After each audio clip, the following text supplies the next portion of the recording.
ஓம் முருகா சரணம். வெற்றிவேல் முருகா சரணம்.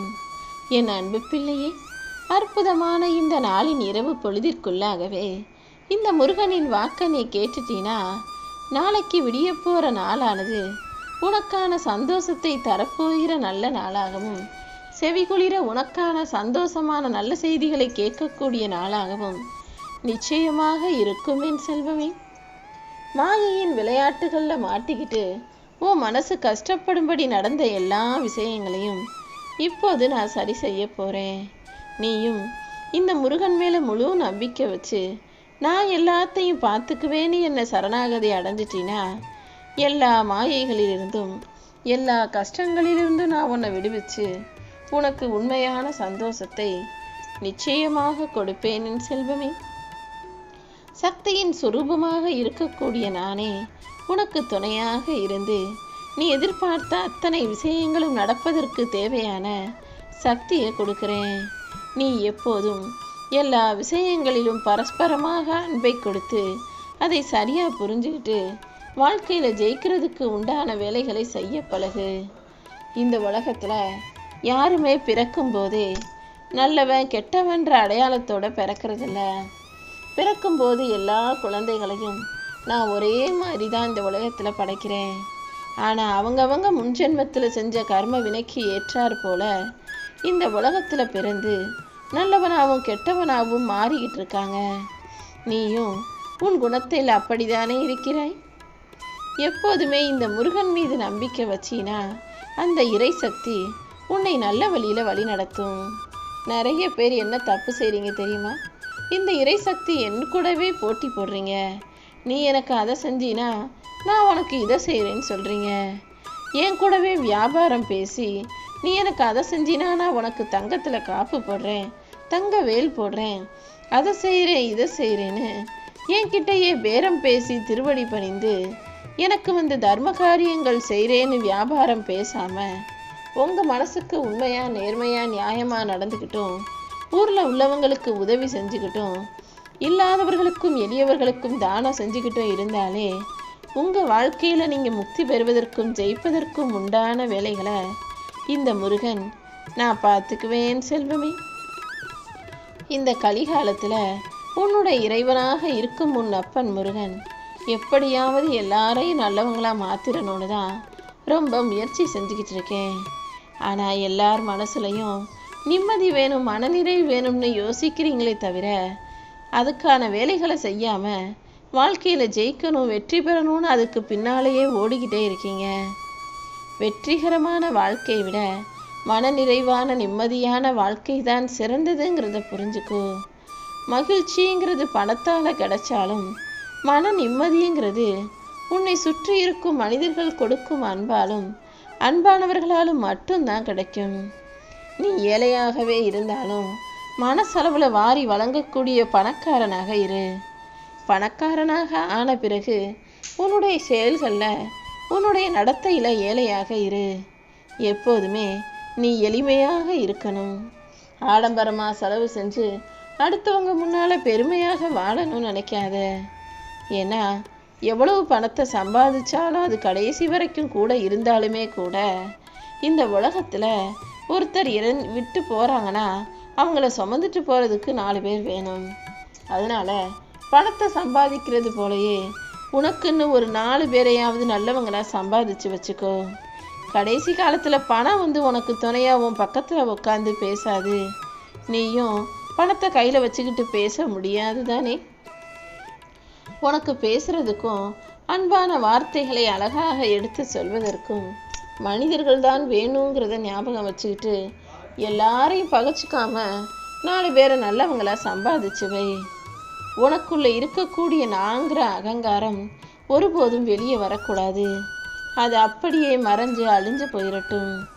ஏன்னா நாங்கிற அந்த அகங்காரம் தான் தீய சக்தியின் சொரூபமாக இருக்கு. எல்லாத்துலேயும் நான் தான் முன்னால் நிற்கணும், எல்லாரும் என்கிட்ட தான் பேசணும், எல்லாரும் இருக்கும்போது நான் தான் தனியாக தெரியணும், எல்லாரும் என்ன தான் பாராட்டணும், நான் தான் எல்லாத்துலேயும் ஜெயிக்கணும்னு நான் நினைக்காம எல்லாவற்றிலும் சுயநலம் பார்க்காம கொஞ்சம் பொதுநலமாகவும் யோசிக்க பழகு.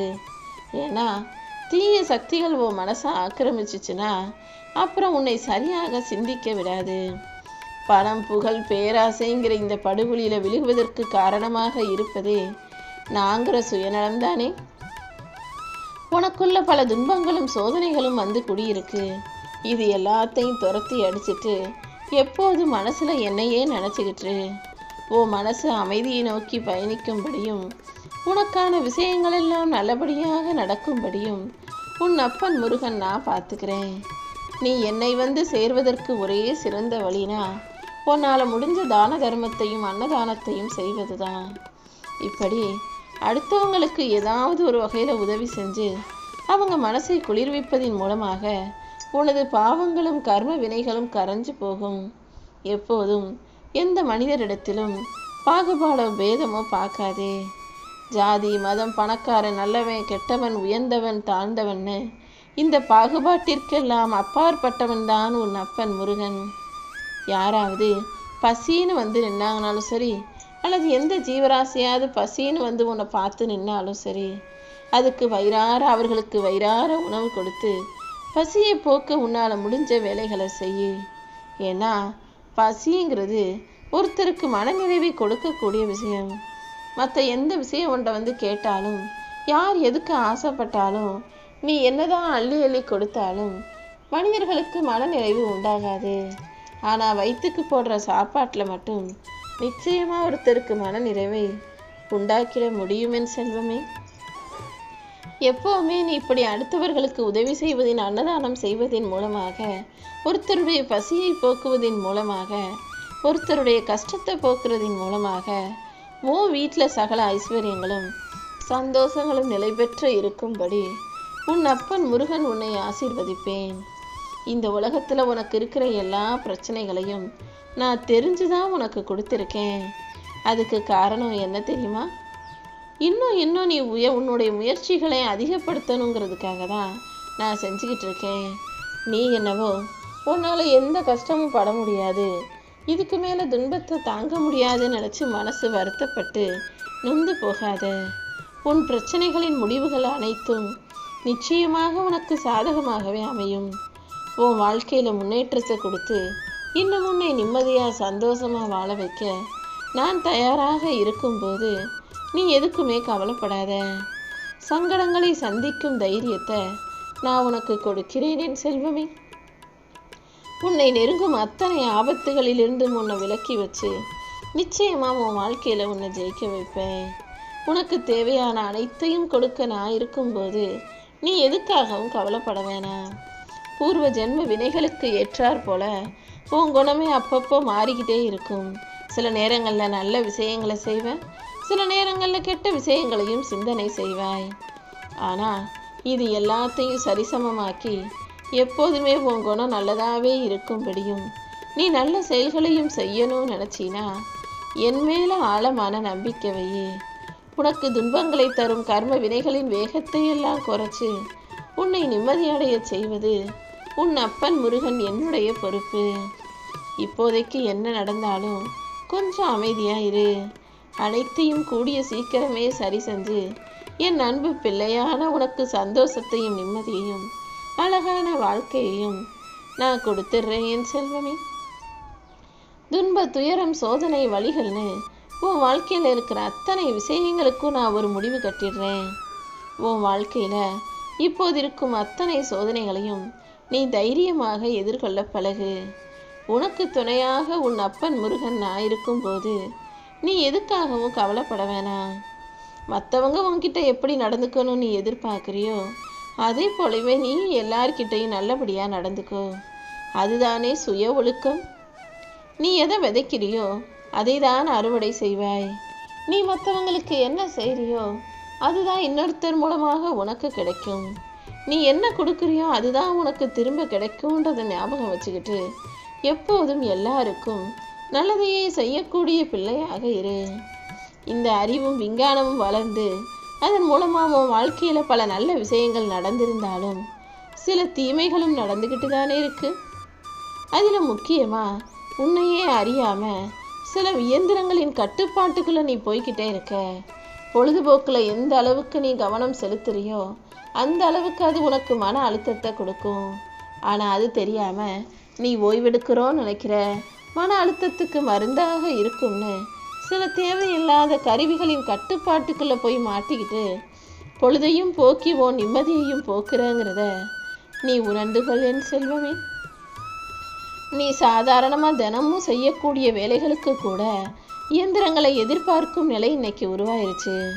அதன் மூலமாக சோம்பேறித்தனமும் அதிகமாயிருச்சு. உன் உடம்புல அநேகமாக நோய்களும் குடிகொள்ள ஆரம்பிச்சிருச்சு. சரீரங்கிறது உனக்கு வேலைக்காரனாக இருக்கணுமே தவிர நீ சொல்கிறத கேட்டு நடக்கக்கூடிய உடம்பாக உன் உடம்பை நீ வச்சுக்கணுமே தவிர உன் உடம்பு அசதியாக இருக்குன்னு சொல்லிச்சுன்னா உடனே நீ அதன் கட்டுப்பாட்டுக்குள்ளே போயிட்டு நீ சோம்பேறியாக மாறிடக்கூடாது. நீதான் உன் உடலை கட்டுப்பாட்டுக்குள் வைக்கக்கூடிய எஜமானனாக இருக்கணுங்கிறத மறந்திடாதே என் செல்வமே. நான் இப்போ உனக்கு கொடுத்ததையெல்லாம் வச்சுக்கிட்டு மனநிறைவோடு வாழ பழகு. இரத்தமும் சதையுமாக நான் உன் கண்ணு முன்னால் இல்லைனாலும் என் அன்பு பிள்ளையான உன்னை எப்போதுமே நான் பாதுகாத்துக்கிட்டு தான் இருக்கேன். ஒரு விஷயத்த நீ நல்லா தெரிஞ்சுக்கணும். இந்த உலகத்தில் மனிதர்கள் யாரையாவது குறை சொல்லிக்கிட்டு தான் இருப்பாங்க. அதனால் உனக்கு பின்னாலிருந்து விமர்சிக்கும் மனிதர்களை நினச்சி நீ வருத்தப்பட வேணாம். உன்னை விமர்சிப்பவர்களை விட நீ தாண்டி இந்த சமூகத்தில் முன்னேறி போயிட்டுருக்கன்றதை புரிஞ்சுக்கோ. மற்றவங்க நீ முன்னேறதை பார்த்து பொறுக்க முடியாமல் பொறாமையின் காரணமாகத்தான் சில செயல்களை செய்கிறாங்க, உன்னை பற்றி தப்பாக பேசுகிறாங்கன்றதையும் நீ புரிந்து கொள்ளேன் செல்வமே. இந்த உலகத்தில் நீ சதுர்யுகத்தின் கடைசி யுகமான கலியுகத்தில் இருக்க. இந்த கலியுகத்தில் நீ நல்லது செஞ்சு நல்ல பேரை சம்பாதிக்கிறதுன்றது ரொம்ப கஷ்டமான விஷயம். ஆனால் நீ நல்ல பேர் சம்பாதிக்கணும்னு நினைக்காம யோசிக்காம நல்லதை மட்டுமே செஞ்சுக்கிட்டு ஏன் மேலே அளவு கடந்த பக்தி வச்சும்போது உன்னுடைய தான தர்ம செயல்களும் உன்னுடைய இறை பக்தியும் இந்த கலியுக காலத்திலும் உன்னை நல்லபடியாக வாழ வைக்கும். இந்த கலியுகத்தில் அதர்மம் தலைவிரித்து ஆடுது. எல்லாரும் காசு பணம் சம்பாதிக்கணும்னு பேயா அலைய ஆரம்பிச்சிட்டாங்க. இயற்கைன்னு காடு மலை ஆறு உயிரினங்கள்னு எல்லாமே அழிய தொடங்கிடுச்சு. புயல் வெள்ளம் மழைன்னு அதாவது இஷ்டத்துக்கு கால நேரம் மாறி வந்து போய்கிட்டு இருக்கு. மக்கள் தொகையும் கட்டுக்கடங்காமல் அதிகரிச்சுக்கிட்டு இருக்கு. அதர்மம் தலைவிரிச்சு ஆடுது. ஆன்மீக இடங்களில் கூட பக்தி வெளிப்பாடாக இருக்க வேண்டிய கோயில்களில் கூட பல தப்பான விஷயங்கள் நடக்கலாம். ஆனால் எது எப்படி இருந்தாலும் நீ மாறாமல் உண்மையாக நேர்மையாக உன் உழைப்பால் முயற்சியால் முன்னேற துடிச்சின்னா எவ்வளவு கடுமையான துன்பங்கள் உன் வாழ்க்கையில் இருந்தாலும் அத்தனையும் தாண்டி இந்த காலகட்டத்தில் நான் உனக்கு தேவையான அத்தனையும் கொடுத்து உன்னை ஜெயிக்க வைப்பேன். நீ பரிபூரணமாக என்னை சரணாகதி அடைந்தாலே உன் அப்பன் முருகன் உன்னை சிறப்பாக வாழ வச்சிடுவேன் என் செல்வமே. உன்னுடைய உணவு பழக்க வழக்கங்கள் தான் உன் உடம்பை ஆரோக்கியமாகவும் நல்ல குணங்களோடும் வச்சிருக்கக்கூடிய விஷயம். அப்படி ஆரோக்கியமான சருமத்தை நீ உன்னுடைய சரீரமாக வச்சுக்கணும்னா நீ உண்ணும் உணவில் எப்போதுமே ஒரு அளவோட ஒரு கட்டுப்பாட்டோட கண்டதுக்கோ ஆசைப்படாமல் நல்லதை மட்டுமே சாப்பிட்டு உடலை தைரியமாக வச்சுக்கோ.